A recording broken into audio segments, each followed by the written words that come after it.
Hola, esta noche comenzamos un viaje hacia un tiempo donde las velas eran estrellas atrapadas en cera, y donde la risa de un niño jugando con un trompo de madera era tan valiosa como el oro de un rey An.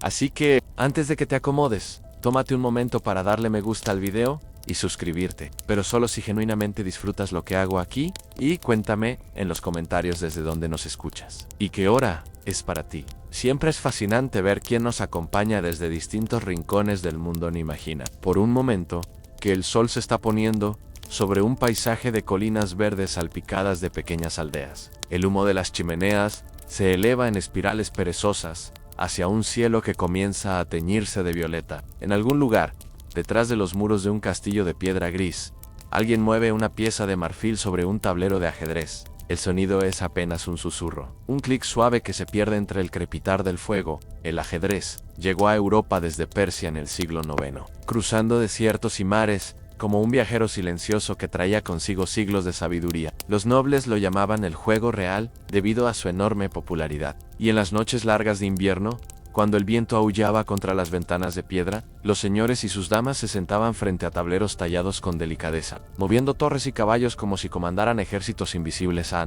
Pero el entretenimiento medieval, no, era solo para aquellos que vivían tras murallas fortificadas. En las aldeas, donde las casas eran pequeñas y el espacio para recibir visitantes era limitado, la gente encontraba alegría en cosas más sencillas. Los juguetes de los niños, como muñecas, caballitos de madera, carritos, silbatos, trompos y pelotas, se fabricaban, generalmente con madera, retazos de tela y otros materiales fácilmente accesibles. Un padre campesino, con las manos callosas por el arado, tallaba un pequeño soldado de madera para su hijo, y en ese gesto simple había todo un universo de amor. Los niños disfrutaban de las escondidas, también jugaban con muñecas, soldados de madera, juguetes de viento variados, y cuando crecían, con arcos y flechas. Si cierras los ojos, casi puedes escuchar los sonrisas que atraviesan los siglos. Pies descalzos corriendo sobre tierra húmeda. El sonido de una pelota de cuero rebotando contra un muro de piedra. En la arquitectura misma de los castillos reflejaba la importancia del ocio. Los castillos incorporaban en sus muros interiores ventanas con asientos propios, con el fin de proporcionar lugares con buena iluminación donde las damas nobles pudieran sentarse a leer, bordar o componer poesía, mientras la luz del día se filtraba suavemente a través del cristal. Algunas de estas mujeres se convirtieron en mecenas de poetas, formando círculos literarios que brillaban como constelaciones de ingenio y creatividad, pero quizás nada capturaba mejor el espíritu del entretenimiento medieval que la música, la danza y el canto. Eran partes extremadamente importantes de la cultura medieval. El canto grupal era especialmente prevalente, y las canciones tradicionales se aprendían y cantaban por familias y grupos de personas. En toda ocasión. Imagina una tarde de verano. El sol está alto y dorado, y en el patio de una aldea, un grupo de campesinos se ha reunido después de la cosecha. Alguien comienza a cantar una melodía antigua que sus abuelos les enseñaron, y poco a poco las voces se van sumando. No hay partituras, no hay directores, solo voces humanas entrelazándose como hilos en un telar invisible, tejiendo algo hermoso que durará solo un momento, pero que se recordará por generaciones. En los trovadores eran hombres que viajaban de pueblo en pueblo, cantando y tocando música que contaban historias románticas sobre caballeros y héroes. Muchos trovadores se volvieron bastante famosos y actuaban ante reyes y reinas. Llevaban consigo laúdes y flautas, instrumentos de cuerda y de viento, que habían sido perfeccionados a lo largo de siglos. El laúd era un instrumento de cuerda con trastes, que se tocaba punteando con los dedos, con un cuerpo redondo como una pera cortada por la mitad. Cuando un trovador llegaba a una aldea, era como si trajera consigo un pedazo del mundo exterior. Sus canciones hablaban de amores imposibles, de batallas épicas, de dragones y princesas. Y mientras cantaba, los ojos de los aldeanos brillaban con el reflejo de esas historias, transportados momentáneamente a reinos que solo existían en la imaginación en la Edad Media. La gente no tenía vacaciones ni días libres, pero sí tenían muchos festivales que celebraban tomándose el día libre. Organizaban ferias, carnavales y banquetes para celebrar estos días. La mayoría de estos días eran fechas especiales del calendario cristiano, como Pascua, Navidad y varios días de santos.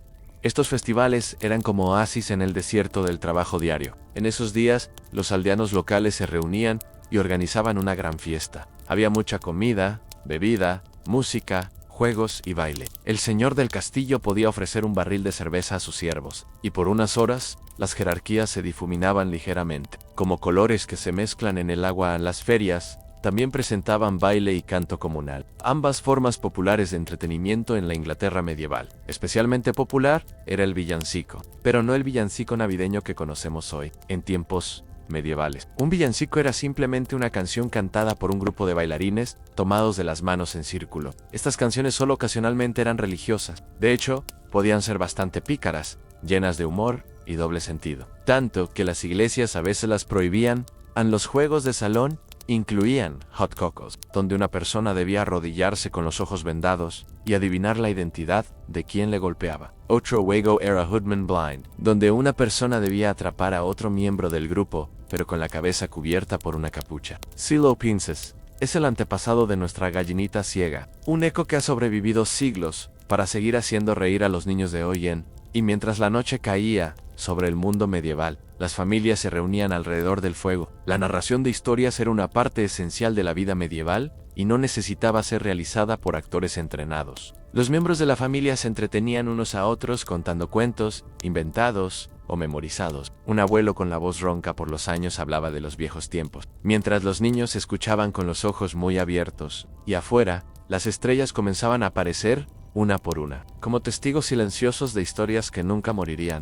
Y así, mientras el fuego se reducía a brasas anaranjadas y el mundo medieval se preparaba para el sueño. Las semillas del entretenimiento ya habían sido plantadas en los tableros de ajedrez y en las canciones de los trovadores, en los juegos de los niños y en las historias junto al fuego. Latía algo profundamente humano, a la necesidad de alegría, de conexión, de momentos que brillaran contra la oscuridad en la próxima parte. Veremos cómo estas semillas florecieron en grandes festivales y ferias, cómo los trovadores se convirtieron en leyenda, y cómo el entretenimiento medieval alcanzó alturas que aún hoy nos asombran.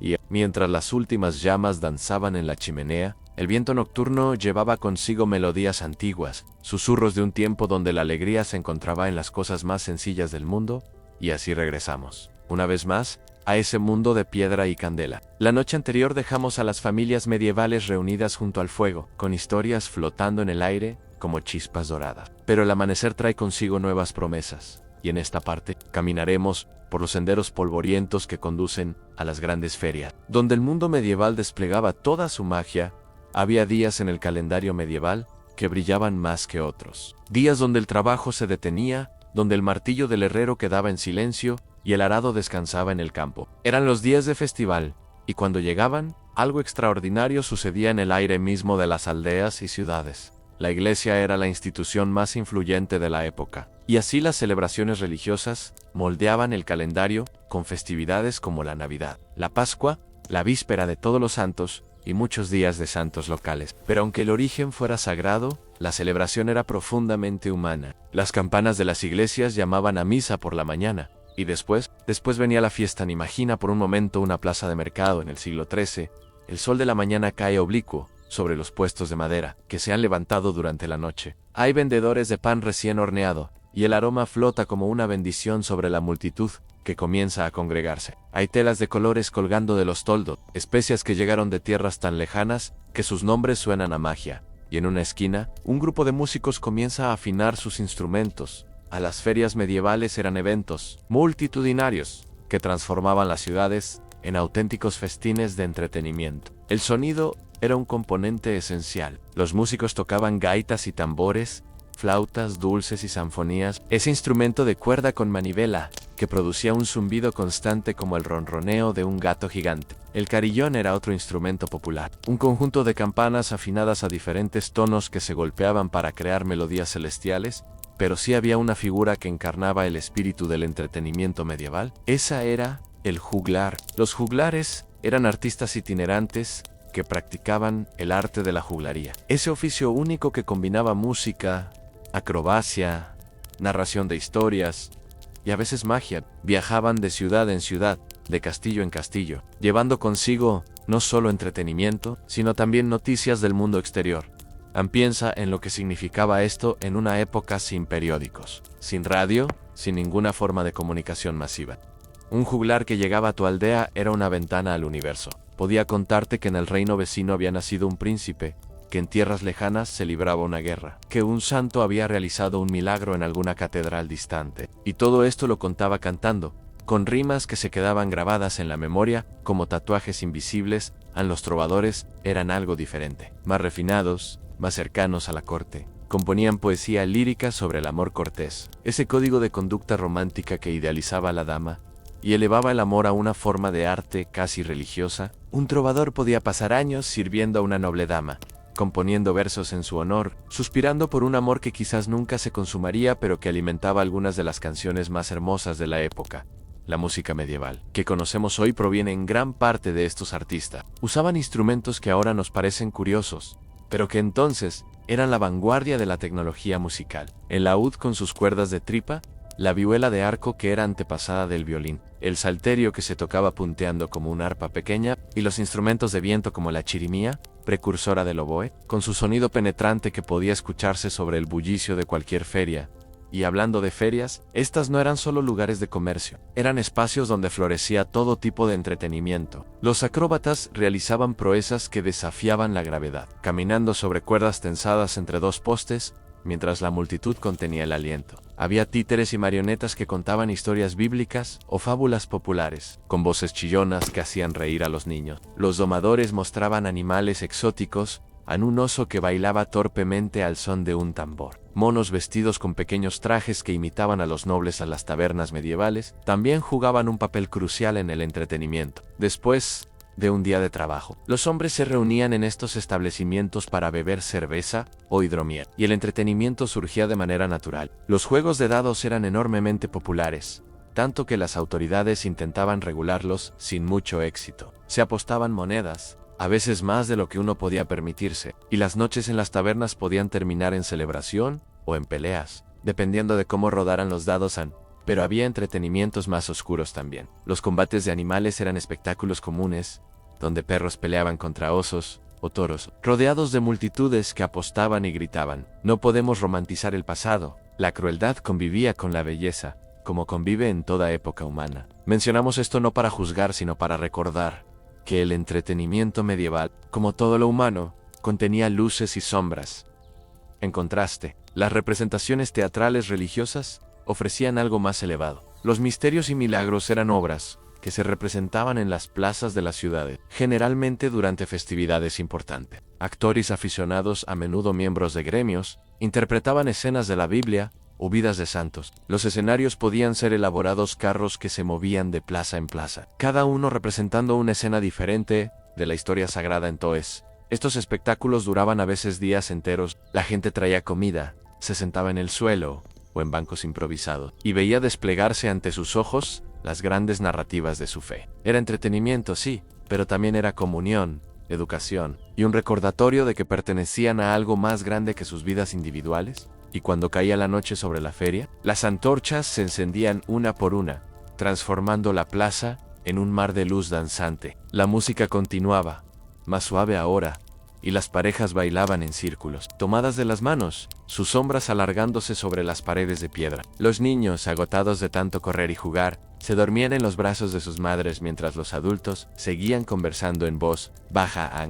en algún rincón. Un trovador cantaba una última canción. Hablaba de un caballero que había partido a tierras lejanas, de una dama que esperaba junto a la ventana, de un amor que el tiempo no podía marchitar, y quienes escuchaban sentían, por un momento, que ellos también eran parte de esa historia, que sus propias vidas eran dignas de ser cantadas. Aquellos festivales y ferias no eran solo pausas en el calendario, eran los latidos del corazón de la sociedad medieval, los momentos donde la comunidad se reconocía a sí misma, donde las diferencias de clase se difuminaban brevemente bajo el mismo cielo estrellado. Eran recordatorios de que, incluso en tiempos difíciles, había espacio para la alegría, ¿no? Y de esas ferias, de esas noches iluminadas por antorchas, surgirían tradiciones que perdurarían siglos. Pero eso es historia para otra noche. Y mientras la última antorcha de la feria se apagaba lentamente, los ecos de la música se fundían con el silencio, y el mundo medieval guardaba sus alegrías como tesoros en el cofre de la memoria.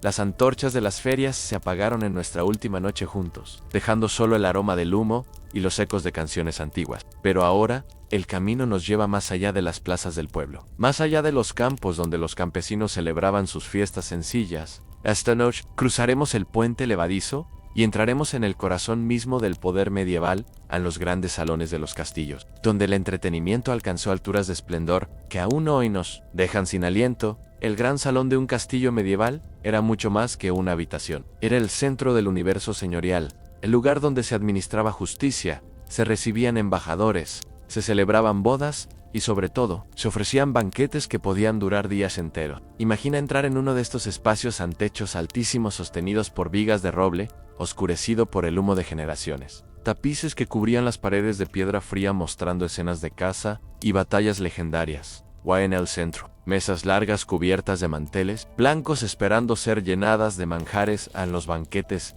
medievales, eran espectáculos en sí mismos. No se trataba simplemente de comer, se trataba de exhibir poder, riqueza y refinamiento. Los platos llegaban en procesiones solemnes anunciados por fanfarrias y trompetas. Había cisnes asados presentados con sus plumas recolocadas, como si aún estuvieran vivos, pasteles enormes de los que a veces salían pájaros vivos cuando se cortaban, y esculturas de azúcar tan elaboradas que parecían obras de orfebrería entre plato y plato. El entretenimiento fluía como un río de maravillas. Los músicos tocaban desde una galería elevada, enviando melodías que flotaban sobre las conversaciones. Los juglares realizaban sus actos en algunos, hacían malabares con antorchas encendidas. Otros recitaban poemas épicos que narraban las hazañas de los antepasados del señor, y algunos más atrevidos contaban chistes que rozaban lo irreverente, arriesgándose a la ira del noble, pero también a su risa generosa.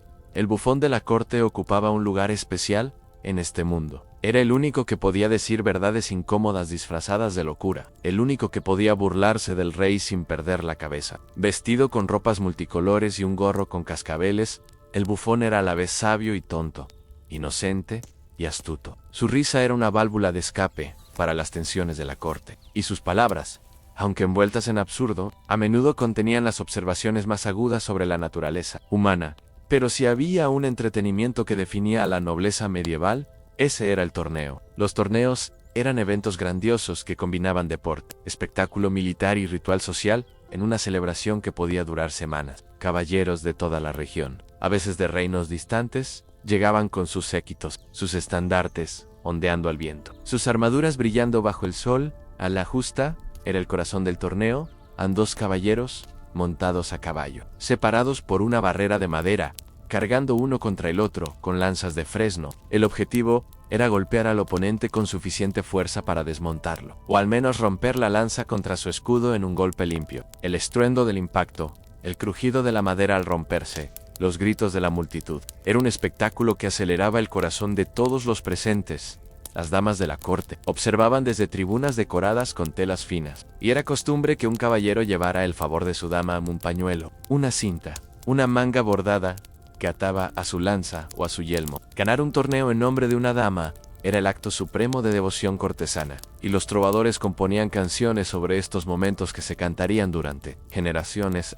Pero no todo era violencia ritualizada. La cetrería era otra pasión de la nobleza, un arte refinado que requería años de aprendizaje. Los nobles criaban halcones y azores con un cuidado casi reverencial, entrenándolos para cazar presas en vuelo. Salir de cacería con un halcón posado en el guante era un símbolo de estatus, y las conversaciones sobre las cualidades de diferentes aves podían ocupar tardes enteras. Había incluso leyes que determinaban qué tipo de ave podía poseer cada clase social en el águila real para el emperador, el halcón peregrino para el conde, el azor para el caballero. En los aposentos privados del castillo, lejos del bullicio del gran salón, existían entretenimientos más íntimos. Las damas nobles pasaban horas bordando, pero esto no era simple labor doméstica. Era un arte que producía obras maestras en tapices narrativos que contaban historias bíblicas o romances caballerescos, trabajados con hilos de seda y oro que brillaban a la luz de las velas. Mientras bordaban, una de ellas podía leer en voz alta de un libro de poesía o de un romance, y las demás escuchaban, sus agujas moviéndose al ritmo de las palabras. A la lectura misma, era un entretenimiento preciado, aunque los libros eran objetos raros y costosos, copiados a mano por monjes en scriptorium silenciosos. Poseer una biblioteca, aunque fuera de apenas una docena de volúmenes, era señal de gran riqueza y cultura. Los nobles que sabían leer, y no todos lo hacían, podían perderse durante horas en las páginas de crónicas históricas, bestiarios fantásticos que describían criaturas reales e imaginarias, o tratados de filosofía traducidos del árabe en los juegos de mesa, florecían en este ambiente refinado. El ajedrez, que mencionamos en noches anteriores, era el rey indiscutido, pero había otros.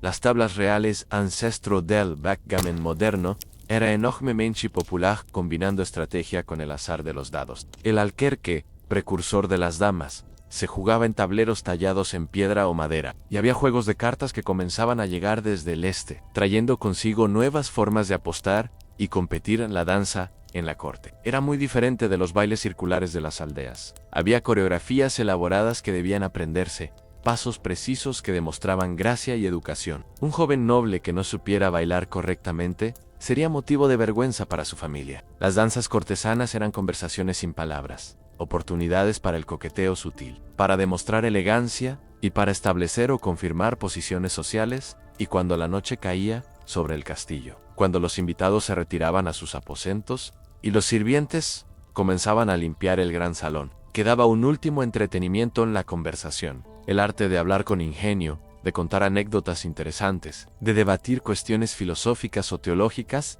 era valorado enormemente. Un cortesano que supiera entretener con sus palabras podía ascender más alto que uno que solo supiera blandir la espada en esos salones iluminados por candelabros de hierro. Entre tapices que mostraban mundos de leyenda, la nobleza medieval creó una cultura del entretenimiento que combinaba lo físico con lo intelectual, lo violento con lo refinado, lo sagrado con lo profano. Era un mundo de contrastes, como todo lo medieval, pero también un mundo de una belleza particular, una belleza que brillaba más intensamente precisamente porque existía rodeada de tanta oscuridad, el esplendor de los torneos, la elegancia de los banquetes, la sutileza de los juegos cortesanos. Todo esto alcanzó su cenit en los siglos XII y XIII, pero como toda era dorada, esta también contenía las semillas de su propia transformación. El tiempo, ese río implacable, ya comenzaba a erosionar los cimientos de este mundo de caballeros y damas, de halcones y trovadores pero esa es una historia que el viento aún no está listo para contar, y, mientras las velas del gran salón se consumían una a una, las sombras de los caballeros danzaban en las paredes de piedra, guardando en silencio los secretos de una Irak, pronto comenzaría su lento camino hacia el crepúsculo en nuestra última noche. Dejamos los grandes salones de los castillos en su momento de mayo ere esplendor, con las velas brillando sobre mesas cubiertas de manjares y los ecos de la música flotando entre los tapices. Paró el tiempo, ese viajero silencioso que no conoce fronteras ni respeta coronas, ya había comenzado su obra. Esta noche caminaremos por los senderos del cambio, por esos años en que la luz dorada del entretenimiento medieval comenzó a teñirse de tonos más sombríos, aunque nunca perdió del todo su belleza. El siglo XIV amaneció sobre Europa como una promesa incierta. Los castillos seguían en pie, los torneos aún se celebraban, y los trovadores continuaban cantando sus baladas de amor cortés. Pero había algo diferente en el aire, una tensión apenas perceptible. Como la calma que precede a la tormenta, las primeras señales vinieron del cielo mismo. Años de lluvias torrenciales arruinaron cosechas enteras, y la gran hambruna que azotó el norte de Europa entre 1315 y 1317 dejó cicatrices profundas en la memoria colectiva. Las ferias que antes rebosaban de abundancia ahora mostraban puestos más modestos. Los juglares seguían viajando de pueblo en pueblo, pero encontraban audiencias más pequeñas, más preocupadas, con menos monedas para arrojar a sus sombreros. Y entonces llegó la sombra más oscura de toda San. En 1347, barcos procedentes del este atracaron en puertos sicilianos, llevando una carga invisible y terrible. La peste negra, la muerte negra, comenzó su marcha implacable a través del continente. En apenas 5 años, se llevó consigo a 1/3 de la población europea. Algunas estimaciones sugieren que murieron entre 75 y 200 millones de personas en Eurasia y el norte de África. El entretenimiento, como todo lo demás, se transformó bajo el peso de tanta muerte. Las ferias se suspendieron en muchas ciudades, no por decreto sino por necesidad. No había suficientes personas para organizarlas, ni ánimo para celebrarlas. Los teatros improvisados de las plazas quedaron vacíos. Los torneos se volvieron menos frecuentes. Muchos caballeros habían muerto no en combate glorioso, sino en sus propias camas, consumidos por la fiebre y los bubones negros. Pero el espíritu humano, ese misterio que ninguna plaga ha podido extinguir, encontró formas de expresarse incluso en medio del horror. Surgió un nuevo tipo de arte, más oscuro, más consciente de la mortalidad. Las danzas de la muerte o danzas macabras se convirtieron en un motivo recurrente en representaciones, donde esqueletos bailaban junto a reyes y mendigos, recordando a todos que la muerte no hacía distinciones de clase. Estas imágenes aparecían en frescos de iglesias, en grabados, y eventualmente se representaban en obras teatrales que mezclaban el terror con una extraña forma de consuelo. La música también cambió. Las melodías alegres de los trovadores dieron paso a composiciones más melancólicas, más reflexivas. El Ars Nova, ese nuevo estilo musical que había surgido en Francia a principios del siglo, se volvió más complejo, más introspectivo. Los compositores experimentaban con polifonías elaboradas que parecían intentar capturar en sonido la confusión y el dolor de la época. Pero no todo era oscuridad. La peste, con toda su devastación, también sembró semillas de cambio que eventualmente florecerían. Con menos trabajadores disponibles, los campesinos supervivientes pudieron exigir mejores condiciones. Había más tierra disponible, más oportunidades, y con el tiempo, esta redistribución de recursos permitió el surgimiento de una nueva clase media, que traería consigo nuevas formas de entretenimiento. Las ciudades comenzaron a ganar importancia frente al campo. Los gremios de artesanos, que habían existido desde hacía siglos, se fortalecieron y comenzaron a patrocinar sus propias formas de entretenimiento. Las obras de teatro ya no eran solo asunto de la iglesia o de la corte. Ahora los gremios organizaban representaciones elaboradas, cada uno encargándose de una escena diferente de los grandes ciclos dramáticos. El gremio de carpinteros podía representar la construcción del Arca de Noé, mientras que el gremio de panaderos se encargaba de la última cena. Los propios torneos evolucionaron. A medida que las armas de fuego comenzaban a transformar la guerra, la caballería perdía su relevancia militar, pero en lugar de desaparecer, los torneos se volvieron más teatrales, más enfocados en el espectáculo que en el entrenamiento para la batalla. Las armaduras se volvieron más elaboradas, más decorativas. Los rituales previos a las justas se hicieron más complejos, con ceremonias que podían durar días. Era como si, al perder su función práctica, el torneo se hubiera transformado en puro arte en la imprenta, ese invento revolucionario que Gutenberg perfeccionó a mediados del siglo XV. Cambiaría para siempre el entretenimiento letrado. Los libros, que antes eran tesoros reservados para los más ricos, comenzaron lentamente a volverse más accesibles. Las historias que antes solo podían escucharse de boca de un juglar, ahora podían leerse en la intimidad del hogar. Los romances caballerescos, las crónicas históricas, las colecciones de cuentos como el Decamerón de Boccaccio, escrito precisamente durante la Peste Negra, encontraron nuevas audiencias.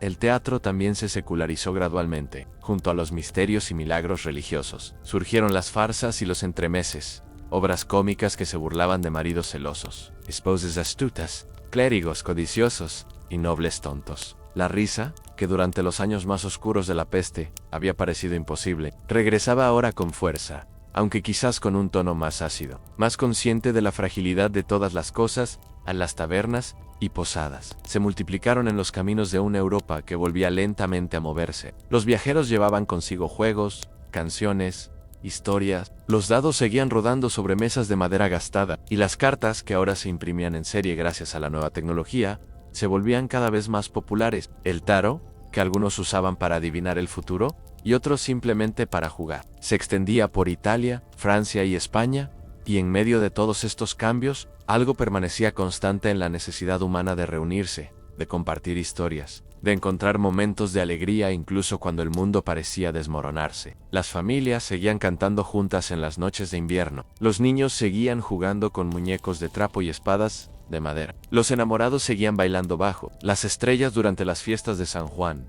El entretenimiento medieval no murió con la peste ni con el fin de la Edad Media. Se transformó, como se transforma todo lo vivo. Algunas tradiciones se perdieron para siempre, sepultadas bajo las capas del tiempo. Otras sobrevivieron disfrazadas, mezclándose con nuevas costumbres hasta volverse irreconocibles. Y algunas, las más profundamente humanas, siguieron adelante casi sin cambios, porque respondían a necesidades que ninguna época puede alterar. En el crepúsculo del mundo medieval, fue largo y gradual. No un final abrupto, sino una lenta transformación, como el paso del otoño al invierno. Las viejas costumbres no desaparecieron de un día para otro, simplemente fueron cediendo espacio a las nuevas, como las hojas que caen para nutrir las raíces de los árboles que vendrán. y en ese largo atardecer, entre las sombras del pasado y las promesas del futuro, la gente seguía encontrando razones para celebrar, para cantar, para contar historias junto al fuego, ¿no? Y mientras el sol del medievo se hundía lentamente en el horizonte, sus últimos rayos dorados iluminaban los rostros de aquellos que aún recordaban las viejas canciones, y que las cantarían una vez más antes de que llegara la noche. Hemos caminado juntos por siglos de historia, tú y yo. Hemos visto a los niños medievales correr con sus trompos de madera. Hemos escuchado a los trovadores cantar bajo las estrellas. Hemos sentido el estruendo de las justas y el silencio terrible de la peste. Y ahora, en esta última noche, nos sentaremos junto a las brasas de ese mundo que fue, para contemplar lo que quedó de él, lo que aún vive entre nosotros, como un susurro que se niega a callar. Hay una pregunta que flota en el aire. Cuando hablamos del pasado, ¿a dónde van las cosas que desaparecen? ¿A dónde fueron las canciones de los juglares que nunca se escribieron? Las risas de los niños en las ferias medievales, el sonido de los cascabeles del bufón en los grandes salones. La respuesta quizás es que nunca se fueron del todo. Se transformaron, como el agua que se evapora del río, solo para caer de nuevo. Como lluvia, en algún lugar distante empieza, por un momento en los juegos que jugabas cuando eras niño. Las escondidas, la galinita ciega, el corro de la patata. Ninguno de estos juegos tiene un inventor conocido. Ninguno tiene una fecha de nacimiento. Simplemente existen, transmitidos de generación en generación, como un regalo silencioso. Y cuando juegas a la gallinita ciega, sin saberlo, estás repitiendo los gestos de niños medievales que jugaban al Hoodman Blind hace 700 años. Con la misma risa, con la misma emoción, bajo el mismo cielo, las canciones de cuna que las madres cantan a sus hijos. Tienen melodías que a veces se remontan siglos atrás. Hay nanas españolas cuyas raíces se hunden en el medievo, mezcladas con influencias árabes y judías de aquella España de las tres culturas. Cuando una madre en Buenos Aires o en Ciudad de México arrulla a su bebé con una canción antigua, está tejiendo un hilo invisible que la conecta con madres que vivieron en castillos de piedra y en humildes casas de adobe, todas cantando la misma necesidad de amor y protección, a los cuentos de hadas que conocemos. Esas historias de princesas en torres, de lobos astutos y de bosques encantados, tienen sus raíces en las narraciones orales de la Edad Media, antes de que los hermanos Grimm o Charles Perrault los pusieran por escrito. Estos cuentos viajaban de boca en boca, cambiando ligeramente con cada narrador, pero manteniendo su esencia intacta. ¿Eran entretenimiento? Sí, pero también eran lecciones de vida disfrazadas de fantasía, mapas para navegar los peligros del mundo, el teatro que hoy disfrutamos en escenarios iluminados por luces eléctricas es heredero directo de aquellas representaciones en las plazas medievales. Los actores que interpretan a Shakespeare están siguiendo los pasos de los actores de los misterios medievales, que a su vez seguían los pasos de tradiciones aún más antiguas. El escenario ha cambiado, los vestuarios se han sofisticado, pero la magia esencial permanece en personas reunidas para ver a otras personas contar historias, para reír y llorar juntos, para sentirse menos solos en el universo.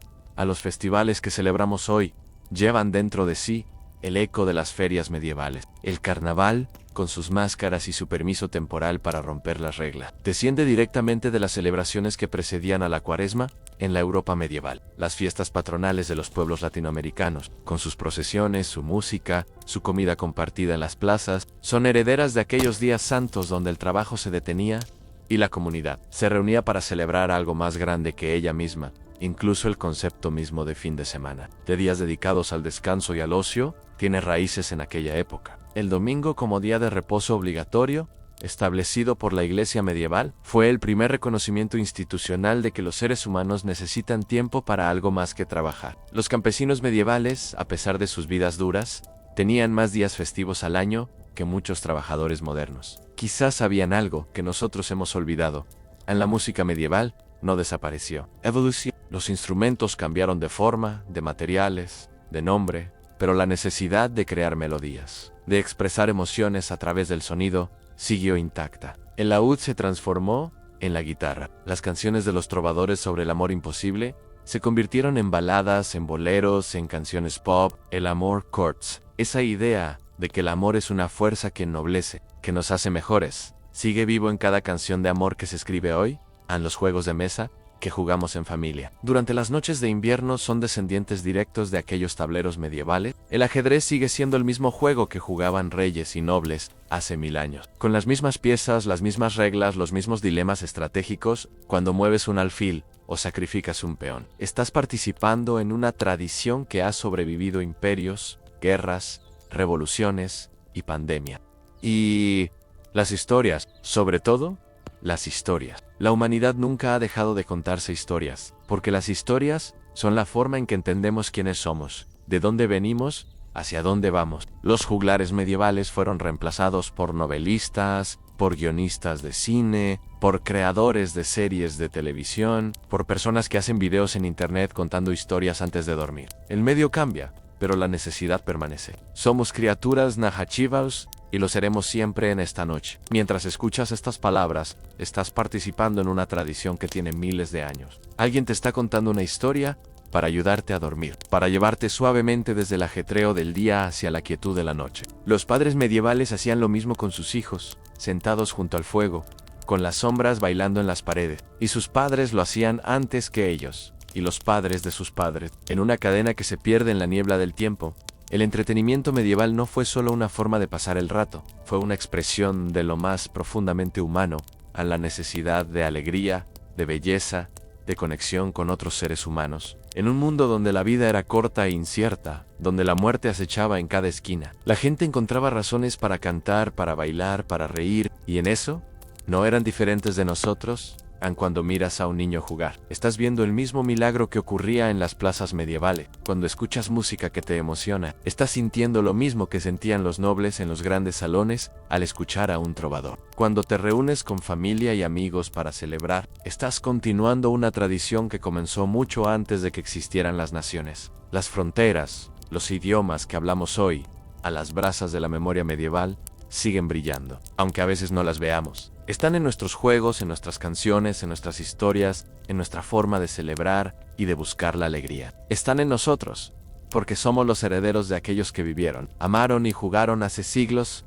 y algún día, dentro de muchos años, alguien hablará de nuestra época como nosotros hablamos del medievo. Se preguntarán cómo nos entretenías, qué canciones cantábamos, qué historias contábamos a nuestros hijos, y descubrirán, quizás con asombro, que no éramos tan diferentes de ellos, que los hilos que nos unen a través del tiempo son más fuertes que los que nos separan. A la noche ha llegado a su fin, y es hora de que cierres los ojos. Pero antes de que el sueño te lleve, recuerda esto: cada vez que juegas, cada vez que cantas, cada vez que cuentas una historia, estás manteniendo viva una llama que ha ardido durante siglos. Eres parte de algo más grande que tú mismo, de una cadena de humanidad que se extiende hacia atrás hasta los primeros fuegos en las cavernas, y hacia adelante hasta futuros que no podemos imaginar. Duerme ahora, y que tus sueños estén llenos de música antigua y de historias que nunca terminan. Y así, mientras el último eco de esta historia se desvanece en el silencio, las brasas de la memoria siguen brillando suavemente en la oscuridad, esperando el momento en que alguien vuelva a soplar sobre ellas y las despierte otra vez a la vida, porque las historias nunca mueren del todo, solo duermen, como ti, ahora, hasta que una nueva voz las llama y vuelven a brillar bajo las estrellas. Buenos noches, viajero del tiempo, hasta la próxima historia. Había una vez, en los siglos que separaban la caída de Roma del despertar del Renacimiento, un mundo donde el cielo y la tierra parecían tocarse en la figura de un solo hombre. Un mundo donde ser rey no era simplemente gobernar, sino encarnar algo más antiguo que las piedras de los castillos. Algo que venía de mucho más arriba que cualquier torre de vigía imagina. Si puedes, una catedral envuelta en la penumbra del amanecer. El aire huele a incienso y cera derretida. Cientos de velas tiemblan como estrellas atrapadas entre columnas de piedra. En algún lugar, un coro entona cantos en latín, palabras que la mayoría de los presentes no comprende, pero que siente vibrar en el pecho como un segundo corazón. Y en el centro de todo, un hombre arrodillado espera. No es todavía un rey, es solo un heredero, un hijo, un mortal más entre mortales. Pero cuando el arzobispo vierta el óleo consagrado sobre su frente, cuando la corona descienda lentamente sobre sus cabellos, algo cambiará para siempre. No solo en todo el reino nacían los reyes, en la Edad Media no, con la simple herencia de un título, sino con un ritual tan sagrado que algunos lo llamaban el octavo sacramento. La unción con aceite santo era el momento más íntimo y misterioso de toda la ceremonia. Se creía que en ese instante preciso, el Espíritu Santo descendía sobre el monarca, otorgándole una gracia especial para gobernar. El rey se convertía en algo que los teólogos llamaban una mixta persona ni completamente sacerdote, ni completamente laico, sino algo intermedio, un puente viviente entre el cielo y sus súbditos. Esta idea no surgió de la nada. Sus raíces se hundían en las páginas más antiguas de la Biblia, en los relatos del profeta Samuel, ungiendo a Saúl y luego a David como reyes de Israel. Los monarcas medievales europeos miraban hacia esos textos sagrados como un espejo de su propia legitimidad. Si Dios había elegido a David, ¿no elegía también a ellos? Si el aceite había consagrado al pastor que venció a Goliat, ¿no los consagraba también a ellos para defender a su pueblo? La ceremonia de coronación, tal como la conocemos, comenzó a tomar forma en la España visigoda del siglo VII, y desde allí viajó como una semilla llevada por el viento a través de los reinos francos, hasta llegar a Inglaterra y más allá, cuando Carlomagno fue coronado emperador en la Navidad del año 800. El Papa León III colocó la corona sobre su cabeza en Roma, sellando una alianza entre el poder espiritual y el temporal que definiría Europa durante siglos. El mensaje era claro: los reyes gobernaban por la gracia de Dios, y la Iglesia era la guardiana de esa gracia, pero esta relación nunca fue sencilla. El poder, como el agua, siempre busca su propio nivel, y tanto papas como reyes lucharon constantemente por definir dónde terminaba la autoridad del uno y comenzaba la del otro. El asesinato del arzobispo Thomas Becket en la Catedral de Canterbury en 1170 es quizás el ejemplo más dramático de esta tensión en un rey de Inglaterra. Enrique II, enfrentado mortalmente contra un hombre de la Iglesia que había sido su amigo más cercano.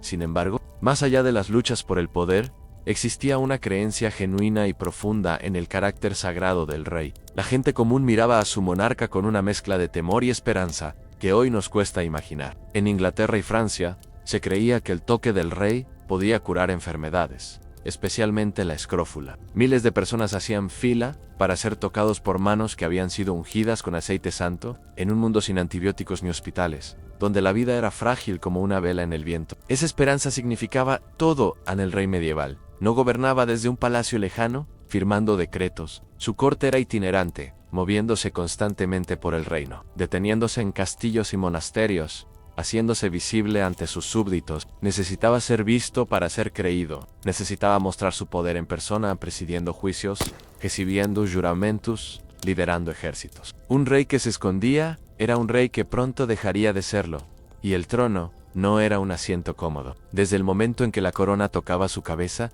el rey vivía rodeado de amenazas en hermanos ambiciosos, nobles descontentos, reinos vecinos hambrientos de tierras. La línea entre el trono y la tumba era a menudo delgada como el filo de una espada. Por eso, desde muy jóvenes, los herederos aprendían el arte de la guerra junto al arte de gobernar. El futuro rey cabalgaba junto a su padre, observaba, aprendía que el poder se ganaba cada día y se perdía en un instante de debilidad. Pero en las noches tranquilas, cuando las antorchas se consumían y el castillo se sumía en el silencio, quizás algún rey miraba por la ventana hacia las estrellas y se preguntaba qué significaba realmente llevar aquella corona, qué significaba ser el ungido de Dios en un mundo tan lleno de sombras. Y quizás, solo quizás, sentía el peso de todas las almas que dependían de sus decisiones, como un manto invisible sobre sus hombros. Así comenzó todo, con aceite y promesas, con piedras antiguas y cantos en lenguas olvidadas, con hombres que creían, o necesitaban creer, que algo más grande que ellos mismos los había elegido para guiar a otros a través de la oscuridad. Mientras las últimas velas de aquella primera coronación se apagaban en la catedral silenciosa, el mundo medieval comenzaba a tejer su intrincada red de lealtades y obligaciones, porque ningún rey, por muy ungido que fuera, podía gobernar solo. Necesitaba brazos que empuñaran espadas, manos que cultivaran la tierra, almas que rezaran por su reino, y así nació el sistema que uniría a señores y siervos en una danza de deberes y derechos que duraría siglos. Y así, mientras el eco de aquella primera coronación se desvanecía entre las bóvedas de piedra, el mundo medieval despertaba a una verdad fundamental: que ninguna corona podía sostenerse sin manos que la defendieran, sin tierras que la alimentaran, sin voces que juraran lealtad bajo el cielo abierto. Había en aquellos siglos una palabra que pesaba más que el oro y duraba más que la piedra. Esa palabra era juramento. En un mundo donde los contratos escritos eran raros, y la mayoría de las personas nunca aprendería a leer, la palabra empeñada ante Dios y ante los hombres era el único lazo que mantenía unido el tejido de la sociedad. Y sobre esa palabra, sobre ese aliento convertido en promesa sagrada, se construyó el sistema que hoy llamamos feudalismo, Imagina una mañana de primavera en algún lugar de la Francia del siglo XI. El rocío aún brilla sobre la hierba del patio de un castillo. Un hombre joven, vestido con sus mejores ropas, pero sin armas, avanza hacia donde espera un señor sentado. El joven se arrodilla, coloca sus manos juntas, como en oración, y el señor las envuelve con las suyas. Sus ojos se encuentran, y entonces el joven pronuncia las palabras que lo atarán de por vida. Jura, Sir Phil, jura servir.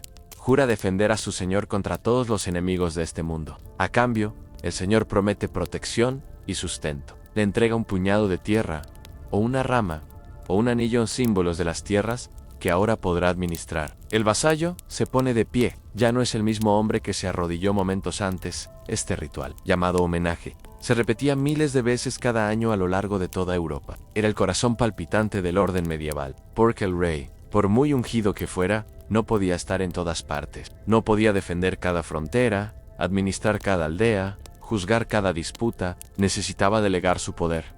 Y lo hacía a través de esta cadena de juramentos que descendía desde el trono. Hasta los rincones más remotos del reino, el sistema funcionaba como una pirámide de lealtades. En la cima estaba el rey, señor de todos los señores. Debajo de él, los grandes nobles duques, condes, varones, hombres que controlaban vastas extensiones de tierra y comandaban ejércitos propios. Estos nobles, a su vez, tenían sus propios vasallos, caballeros y señores menores que les habían jurado fidelidad. Y así continuaba la cadena, descendiendo escalón tras escalón, hasta llegar a la base amplia y silenciosa de la pirámide. Los campesinos que trabajaban la tierra en los campesinos no prestaban homenaje como los nobles. Ellos estaban atados a la tierra de otra manera, más antigua y más pesada. Muchos eran siervos, hombres y mujeres que no eran esclavos, pero tampoco eran libres. Nacían en una parcela, vivían en esa parcela, morían en esa parcela, no podían marcharse sin permiso del señor. Debían trabajar ciertos días en las tierras del señor, pagar tributos en grano o ganado, pedir permiso para casarse. A cambio, recibían protección a las murallas del castillo donde refugiarse cuando llegaban los invasores, la justicia del señor cuando surgían disputas, y una pequeña parcela propia para alimentar a sus familias. Era un intercambio desigual, sin duda. Pero en un mundo donde la violencia acechaba en cada horizonte, donde bandas de saqueadores podían aparecer sin aviso, y donde ningún campesino tenía medios para defenderse solo. Esa protección significaba la diferencia entre la vida y la muerte. El castillo no era solo la residencia del señor, era el refugio de toda la comunidad cuando el peligro llamaba a las puertas. ¿Y qué castillos eran aquellos? Al principio, simples torres de madera, sobre colinas de tierra apisonada, pero con el paso de los siglos, fueron transformándose en fortalezas de piedra que desafiaban el tiempo y los ejércitos. Torres que se alzaban como dedos señalando al cielo, murallas gruesas como el torso de 3 hombres, fosos llenos de agua estancada, puentes levadizos que se alzaban al anochecer con un crujido de cadenas. Dentro de esos muros, el señor era amo absoluto. Impartía justicia en su gran salón, recibía los tributos de sus campesinos, planeaba guerras y alianzas junto al fuego. Pero el poder del señor no era ilimitado. Él también había prestado juramento a un señor mayoere, y ese juramento lo obligaba. Cuando el rey llamaba a la guerra, debía responder con sus caballeros y sus hombres de armas. Cuando el rey convocaba a consejo, debía presentarse. Y si faltaba a su palabra sí traicionaba a suyo, perdía no solo sus tierras sino su honor, que en aquellos tiempos era más valioso que la vida misma. El caballero era la figura que encarnaba este mundo de juramentos y espadas. Desde niño, un futuro caballero era enviado lejos de su hogar para servir como paje en el castillo de otro señor. Allí aprendía a montar, a manejar la espada, a servir en la mesa, a comportarse con cortesía. A los 14 años se convertía en escudero, asistente personal de un caballero al que seguía a todas partes, incluso a la batalla. Y finalmente, si probaba su valor y su lealtad, llegaba la ceremonia de investidura en la vigilia nocturna en la capilla. El baño purificador, la espada tocando su hombro mientras se arrodillaba. «Levántate, caballero», palabras que cambiaban para siempre el destino de un hombre. A los caballeros vivían según un código que mezclaba la brutalidad de la guerra con ideales de honor y servicio. Debían ser valientes en batalla, leales a su señor, protectores de los débiles, defensores de la iglesia. En la práctica, muchos distaban de cumplir estos ideales, pero el código existía, brillando como una estrella distante hacia la cual aspirar, recordándoles que la fuerza sin honor era simple barbarie.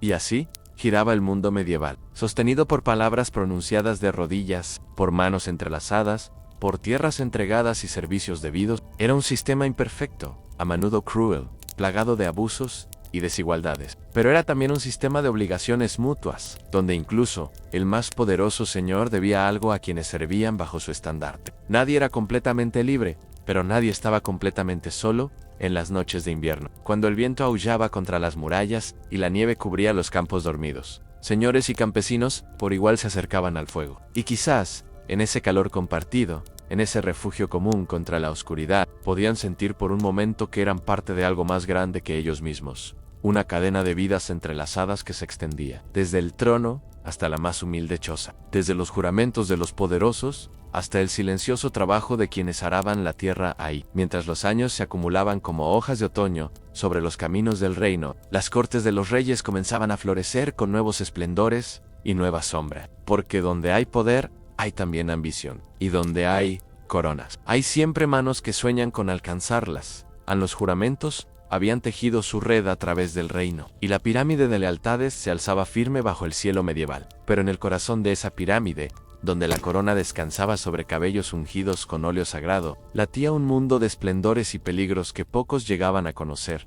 En la corte del rey había luz en aquellas cortes, una luz que no provenía solo de las antorchas y los candelabros, sino de algo más difícil de nombrar: el brillo del poder concentrado. La fascinación de estar cerca del centro del mundo conocido. Los grandes salones de los palacios medievales eran escenarios donde se representaba constantemente el drama del poder, donde cada gesto, cada palabra, cada silencio podía significar la gloria o la ruina. Imagina uno de esos salones en pleno invierno. El fuego ruge en una chimenea tan grande que un hombre podría caminar dentro de ella sin agacharse. Tapices de colores vivos cubren las paredes de piedra, no solo por belleza, sino para retener el calor. En largas mesas de roble, nobles y damas comen y conversan mientras músicos tocan laúdes y flautas desde un rincón. En la cabecera, elevado sobre los demás, el rey observa. Su trono está tallado con símbolos de su linaje. A su lado, la reina escucha y sonríe, aunque sus ojos también observan, también calculan. Porque en la corte medieval, todos observaban siempre. En la corte no era simplemente el lugar donde vivía el rey, era el centro nervioso del reino, el lugar donde se tomaban las decisiones que afectaban a millones de vidas. Aquí se planeaban guerras y se negociaban paces. Aquí se decidía quién recibiría tierras y quién las perdería. Aquí se forjaban las alianzas matrimoniales que unirían reinos o desatarían conflictos que durarían generaciones. Y todos los que rodeaban al rey competían constantemente por su atención, por su favor, por una palabra amable que pudiera traducirse en poder y riqueza. A los consejeros del rey formaban el círculo más cercano al trono. El canciller guardaba el sello real y supervisaba la administración del reino. El condestable comandaba los ejércitos. El chambelán administraba el palacio y controlaba quién podía acceder a la presencia del rey. Estos hombres eran poderosos, a veces más poderosos que muchos nobles de antigua sangre, porque tenían algo que el linaje no podía comprar en el oído del rey. Un susurro en el momento adecuado podía cambiar el destino de provincias enteras, pero ninguna influencia en la corte medieval rivalizaba con la de la iglesia. El rey podía ser el ungido de Dios, pero eran los obispos y sacerdotes quienes administraban esa unción. La iglesia controlaba el único sistema educativo que existía, lo que significaba que la mayoría de los hombres letrados que podían servir como administradores eran clérigos. Los monasterios copiaban los libros, preservaban el conocimiento, cultivaban las tierras con técnicas avanzadas, y el Papa, desde Roma, reclamaba una autoridad que trascendía las fronteras de cualquier reino terrenal. La tensión entre el trono y el altar fue una de las melodías constantes de la Edad Media. ¿Quién tenía derecho a nombrar obispos en el rey, que necesitaba hombres leales en esos puestos de poder? ¿O el Papa, cabeza espiritual de la cristiandad? Esta pregunta, conocida como la querella de las investiduras, enfrentó a emperadores y papas durante décadas. Hubo momentos en que reyes poderosos se arrodillaron en la nieve pidiendo perdón al Papa An, y hubo momentos en que ejércitos imperiales marcharon sobre Roma. El equilibrio nunca fue estable, siempre negociado, siempre frágil.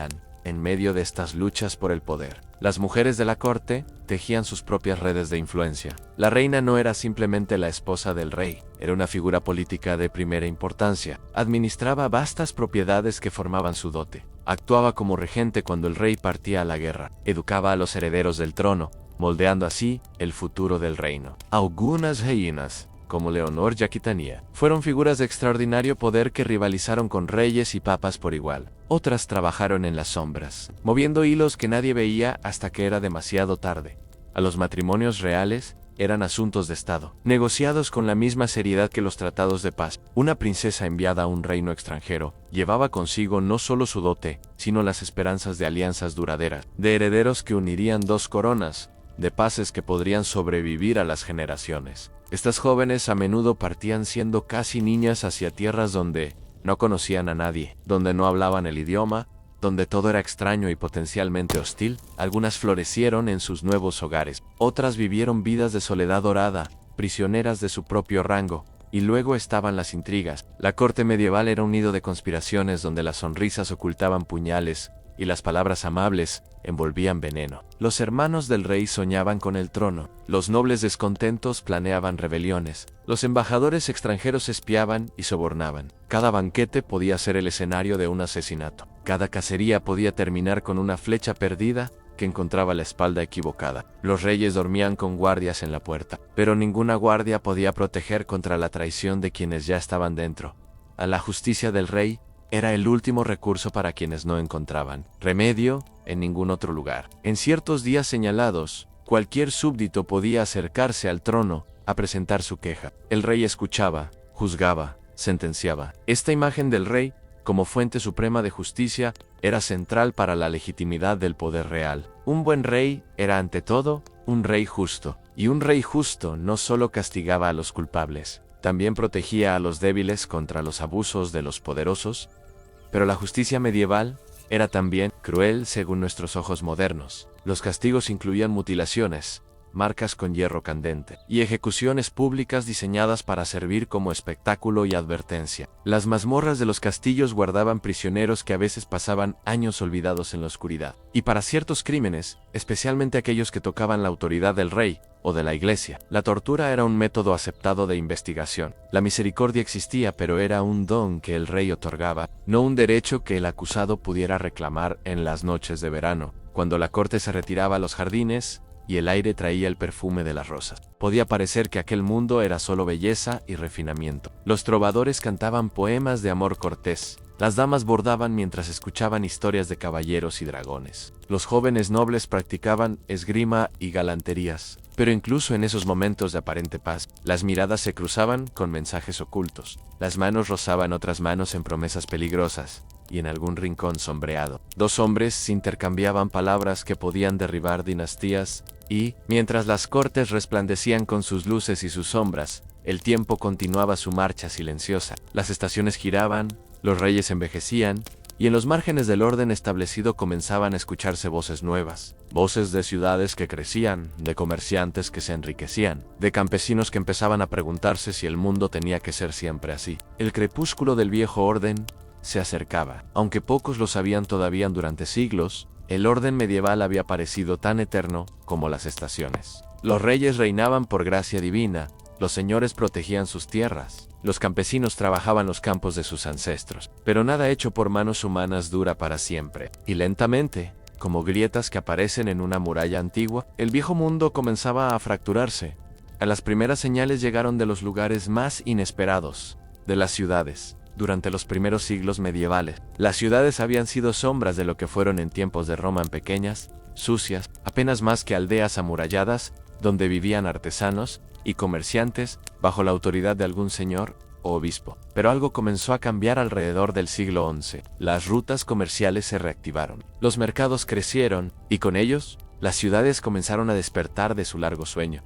Venecia y Génova miraban hacia el Mediterráneo, trayendo sedas y especias de Oriente. Las ciudades flamencas tejían lana inglesa en paños que se vendían en toda Europa. En el norte de Alemania, la Liga Hanseática unía puertos desde Londres hasta Novgorod en una red de comercio que ningún rey controlaba. Y en cada una de estas ciudades, surgía una clase nueva de hombres en los burgueses, habitantes del burgo, comerciantes y artesanos que no encajaban en la vieja pirámide feudal. Estos hombres no eran nobles ni campesinos, no debían su posición a la sangre ni a la tierra, sino al dinero, a la habilidad, al trabajo. Y el dinero, ese metal frío que no entendía de juramentos ni de linajes, comenzaba a rivalizar con la espada como fuente de poder. Los reyes, siempre necesitados de fondos para sus guerras y sus cortes, empezaron a mirar hacia estas ciudades prósperas, a cambio de impuestos y préstamos. Otorgaban cartas de privilegio en documentos que concedían a las ciudades el derecho de gobernarse a sí mismas, de tener sus propios tribunales, de quedar libres de muchas obligaciones feudales. En un dicho medieval, capturaba esta transformación en el aire de la ciudad hace libre. Un siervo que escapara a una ciudad y viviera allí durante un año, y un día quedaba legalmente libre de su señor. Las murallas de la ciudad eran así una frontera invisible entre dos mundos, el mundo antiguo de la tierra y los juramentos, y un mundo nuevo donde el trabajo y el comercio podían cambiar el destino de un hombre, pero antes de que este nuevo mundo pudiera florecer plenamente, llegó la sombra más oscura que Europa había conocido jamás. En el año 1347, barcos genoveses arribaron al puerto de Messina, en Sicilia, trayendo una carga que nadie había pedido en ratas infectadas con una enfermedad, que pronto recibiría el nombre de peste negra Han, en los meses siguientes. La muerte se extendió por el continente como un incendio alimentado por el viento. Ciudades enteras fueron diezmadas, aldeas quedaron vacías, los cementerios no daban abasto, y los cuerpos se apilaban en las calles. Se estima que entre un tercio y la mitad de la población europea murió en apenas 5 años. El mundo medieval, ya agrietado, se tambaleó hasta sus cimientos. No había suficientes campesinos para trabajar la tierra, no había suficientes artesanos para los talleres, no había suficientes sacerdotes para dar los últimos sacramentos a los moribundos. Y en medio de ese horror, algo cambió para siempre en la mente de los supervivientes. A los campesinos que quedaban, descubrieron que su trabajo valía más que nunca. La tierra sobraba, lo que faltaban eran brazos para cultivarla. Comenzaron a exigir mejores condiciones, salarios más altos, libertades que antes habrían parecido sueños imposibles. Cuando los señores intentaron mantener el viejo orden por la fuerza, estallaron rebeliones. En Inglaterra, la revuelta de los campesinos de 1381 llegó hasta las puertas de Londres. En Francia, la Juquerie había incendiado castillos 30 años antes. En todas partes, el viejo contrato feudal se renegociaba bajo la presión de la sangre y el fuego. No eran solo los campesinos quienes desafiaban el orden establecido, los nobles también se rebelaban contra reyes que consideraban tiranos. En Inglaterra, ya en 1215, un grupo de varones había obligado al rey Juan a firmar la Carta Magna, un documento que limitaba el poder real y establecía que ni siquiera el rey estaba por encima de la ley. Era una semilla pequeña, casi olvidada durante décadas, pero que germinaría siglos después en ideas sobre derechos y libertades, que transformarían el mundo. Las guerras se volvieron más largas, más costosas, más devastadoras. La guerra de los 100 años entre Inglaterra y Francia consumió generaciones enteras. Ejércitos profesionales comenzaron a reemplazar a las mesnadas feudales. Los arqueros ingleses demostraron en Crequi y Agincourt que la caballería noble, esa flor del sistema feudal, podía ser derrotada por campesinos con arco. Y hacia el final de la Edad Media, una invención cambiaría la guerra para siempre: la pólvora. Los cañones podían derribar en horas murallas que habían resistido siglos. El castillo, símbolo supremo del poder feudal, comenzaba a volverse obsoleto. La iglesia también enfrentaba sus propias tormentas. En 1309, el papado se trasladó de Roma a Aviñón, quedando bajo la influencia del rey de Francia. Décadas después llegó el gran cisma en 2 papas, luego 3, cada uno reclamando ser el verdadero vicario de Cristo, mientras se excomulgaban mutuamente. La autoridad espiritual que había sostenido el orden medieval se fragmentaba. Hombres como John Wycliffe en Inglaterra y Jan Hus en Bohemia comenzaron a cuestionar doctrinas que habían parecido eternas. Eran los primeros susurros de una tormenta que estallaría con Lutero 2 siglos después. En medio de todo este caos, la corona seguía brillando, pero con una luz diferente. Los reyes que sobrevivieron a estas crisis emergieron más poderosos que antes, no a pesar de ellas, sino gracias a ellas. La peste había debilitado a los nobles tanto como a los campesinos. Las ciudades ricas necesitaban la protección real contra los señores que las codiciaban. Los ejércitos profesionales respondían al rey, no a los señores feudales. Lentamente, los monarcas comenzaron a construir algo nuevo, en estados centralizados, donde el poder fluía hacia la corona, no desde ella. Pero estas victorias reales tenían un precio. El viejo mundo de juramentos personales y lealtades mutuas se desvanecía. En su lugar surgía un mundo más frío, más eficiente, donde los funcionarios reemplazaban a los vasallos y los impuestos reemplazaban a los servicios feudales. El rey ya no era el primero entre iguales, el señor de señores unido a sus nobles por lazos de honor. Se convertía en algo más distante, el Estado encarnado, una figura de poder absoluto que no debía nada a nadie excepto a Dios.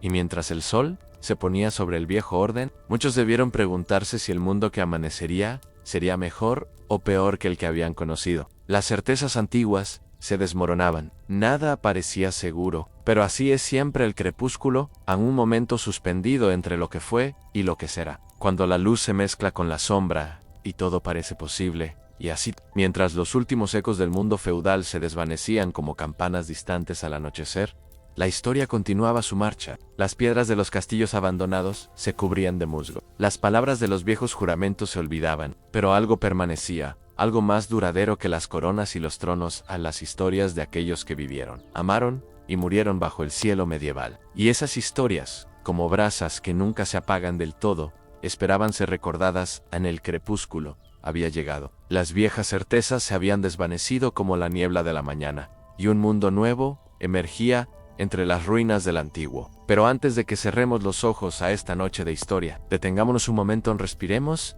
y preguntémonos qué quedó de todo aquello. ¿Qué brasas siguen ardiendo, invisibles, pero cálidas? En el mundo que habitamos hay noches en que el viento sopla de cierta manera entre edificios antiguos. Y si escuchas con atención, casi puedes oír los ecos de voces que callaron hace siglos. Esas voces no desaparecieron del todo. Se transformaron. Se filtraron en las piedras de nuestras ciudades, en las palabras de nuestros idiomas, en las ideas que damos por sentadas, sin saber de dónde vinieron, aun cuando hablamos de derecho. Cuando decimos que ni siquiera los más poderosos están por encima de la ley. Estamos repitiendo palabras que nobles rebeldes arrancaron a un rey inglés en un campo llamado Runnymede hace más de 800 años. Aquella carta magna, escrita en latín sobre pergamino de oveja, fue olvidada y redescubierta muchas veces, pero su idea central sobrevivió, aunque el poder tiene límites, que incluso una corona debe inclinarse ante algo más grande que ella misma. Cuando miramos los parlamentos de hoy, con sus debates y sus votos, estamos viendo los descendientes lejanos de aquellos consejos, donde los reyes medievales reunían a nobles, clérigos y representantes de las ciudades para pedir dinero y consejo. Eran asambleas imperfectas, dominadas por los poderosos, pero contenían una semilla en la idea de que gobernar no es un monólogo, sino una conversación, que quienes obedecen las leyes tienen algún derecho a opinar sobre ellas en las universidades, donde hoy se estudia el derecho. La medicina, la filosofía, nacieron en la Edad Media en Bolonia, París, Oxford, Salamanca, nombres que todavía resuenan con autoridad académica. Comenzaron como reuniones de estudiantes y maestros en iglesias y plazas, buscando el conocimiento en tiempos de oscuridad. Los grados universitarios, las togas de graduación, la estructura misma de facultades y departamentos, todo eso viene de monjes y clérigos medievales, que creyeron que estudiar era una forma de acercarse a Dios. Y cuando caminamos por ciudades europeas, levantando la vista hacia catedrales que todavía dominan el horizonte, estamos mirando la fe y la ambición de aquellos siglos convertidas en piedra. Generaciones enteras vivieron y murieron sin ver terminadas esas construcciones. Abuelos que colocaron los primeros cimientos nunca conocieron a los nietos que verían alzarse las torres. Era una forma diferente de entender el tiempo, más lenta, más paciente, dispuesta a trabajar por algo que solo otros disfrutarían. El sistema feudal murió, pero dejó cicatrices y herencias que todavía podemos rastrear. La idea de que la tierra define el poder, de que poseer territorio es poseer soberanía, sigue organizando nuestro mundo de naciones y fronteras. Los títulos nobiliarios persisten en algunos países, convertidos en curiosidades ceremoniales, pero recordándonos que hubo tiempos en que duque y conde no eran palabras vacías, sino descripciones de poder real sobre vidas reales. Y el rey, esa figura que recorrimos desde su unción sagrada hasta su transformación en estado centralizado, dejó una huella profunda en nuestra imaginación. Los cuentos de hadas están poblados de reyes y reinas, príncipes y princesas. Cuando pensamos en el poder, todavía nos vienen imágenes de coronas y tronos, de cetros y mantos de armiño. Incluso las democracias modernas conservan algo de ese simbolismo, presidentes que viven en palacios, ceremonias de toma de posesión que recuerdan a coronaciones. El lenguaje de la majestad adaptado a tiempos republicanos. Pero quizás la herencia más profunda de aquellos siglos no está en las instituciones ni en los símbolos, sino en algo más íntimo. La Edad Media nos enseñó que el poder es siempre una relación, que quien gobierna necesita de quienes obedecen, y que esa obediencia nunca es completamente gratuita. Los juramentos feudales eran desiguales, pero eran mutuos. El señor debía protección tanto como el vasallo debía servicio. Cuando ese equilibrio se rompía, cuando el poder se volvía pura extracción sin dar nada a cambio, el sistema se fracturaba. Es una lección que ninguna época ha aprendido del todo, pero que cada generación redescubre su manera, a los campesinos que trabajaron aquellos campos, los artesanos que construyeron aquellas catedrales, las mujeres que sostuvieron hogares y linajes en las sombras de la historia. En la mayoría de ellos no dejaron nombres. Nacieron, amaron, sufrieron y murieron sin que ningún cronista registrara su paso por el mundo. Pero fueron ellos quienes realmente construyeron la Edad Media. Los reyes y los nobles son los personajes de los libros de historia, pero el escenario donde actuaron fue levantado por manos anónimas, alimentado por sudor olvidado, sostenido por vidas que nunca conoceremos. ¿Hay algo consolador en eso? Si lo piensas bien, significa que la historia no es solo cosa de los poderosos. Cada persona que vivió en aquellos siglos difíciles contribuyó de alguna manera al mundo que heredamos. Cada madre que cantó a su hijo, cada herrero que forjó una herradura, cada monje que copió un manuscrito a la luz de una vela, todos ellos son nuestros ancestros. No por sangre, sino por tiempo, por el simple hecho de haber estado aquí antes que nosotros. Y ahora, en esta noche tranquila, donde has escuchado estas historias, tú también te conviertes en parte de esa cadena. Al recordar a quienes vivieron hace tanto tiempo, les das una forma de inmortalidad. Sus voces, silenciadas por los siglos, vuelven a sonar brevemente en tu imaginación. Sus rostros, borrados por el tiempo, cobran forma por un instante en tu mente. Y cuando mañana despiertes y sigas con tu vida, llevarás contigo, aunque sea inconscientemente, un poco de todo lo que fueron. Así funciona la historia. No como una lista de fechas sin nombres, sino como un río subterráneo que fluye bajo nuestros pies, alimentando el presente desde profundidades que rara vez vemos. Los reyes medievales creían gobernar por la gracia de Dios, pero quizás lo que realmente los sostenía era algo más humano, a la necesidad de orden en un mundo caótico. La esperanza de justicia en un tiempo brutal, el anhelo de que alguien, en algún lugar, estuviera cuidando del mundo. Esa esperanza no ha muerto, solo ha cambiado de forma. Y así llegamos al final de nuestra historia. Las antorchas se han consumido. El fuego en la chimenea se ha reducido a brasas que palpitan suavemente en la oscuridad. Afuera, el mundo sigue girando como ha girado siempre, llevando consigo las huellas de todos los que caminaron antes.